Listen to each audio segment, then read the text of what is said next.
நான் இன்றைக்கி சொல்ல போகிற தகவல் என்னென்னா, அருள்மிகு மகுடேஸ்வரர் திருக்கோயில் பற்றி சொல்ல போகிறேன். இந்த மகுடேஸ்வரர் திருக்கோயில் எங்கே இருக்குன்னா, கொடுமுடியில் இருக்குங்க. கொடுமுடி எங்கே இருக்குன்னா, ஈரோடு மாவட்டத்தில் இருக்குது. ஸோ இந்த ஸ்தலம் ரொம்ப ஃபேமஸான ஸ்தலம், பரிகார ஸ்தலம். இதில் மும்மூர்த்திகளோட ஸ்தலம் சொல்லுவாங்க. சிவா, விஷ்ணு, பிரம்மன், இந்த 3 பேருக்குமே தனித்தனி சன்னதிகள் இருக்குது, தனித்தனி கோபுரம் இருக்குது. கிழக்கு பார்த்தா மாதிரி இந்த கோவில் அமைஞ்சிருக்குங்க.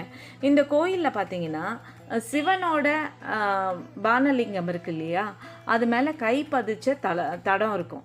அது எதனாலனா, அகத்திய முனிவர் பூமிக்கு வந்தப்போ சிவனை வழிபாடு பண்ணுறதுக்கு மனமுருகி வேண்டாரு. உடனே சிவன் காட்சி தராரு.